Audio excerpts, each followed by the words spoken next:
Okay guys, welcome again to part 2 of engineering economy, which is present worth naman tayo. Present worth of a uniform series, annuity. Okay, receive 2,000 at the end of each year for 10 years at 6% interest. What is the present worth? Okay, what is the present worth? So ang formula ng present worth ay annuity multiplied by 1 minus 1 plus I raised to negative n over I. Okay? Yun yung present worth. So, yung annuity, ang annuity is 2,000. Okay? Yan ang nare-receive. Okay?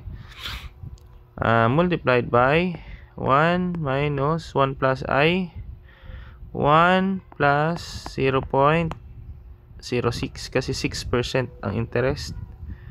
Okay, divided by I raised to negative 10 kasi this is present worth. Okay, hindi to future worth, present worth of a uniform series. So negative 10 siya, no?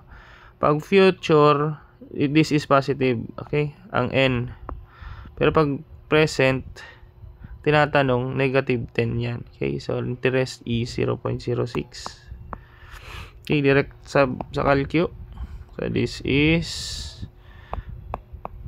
1,000 times 1 plus 1.06 raised to negative 6. This is approximately to 14,720.17. Okay, this is the present worth. Okay, watch out for part 3, which is annual equivalent cost or capital recovery. Okay guys, follow me for more videos. Thank you for watching.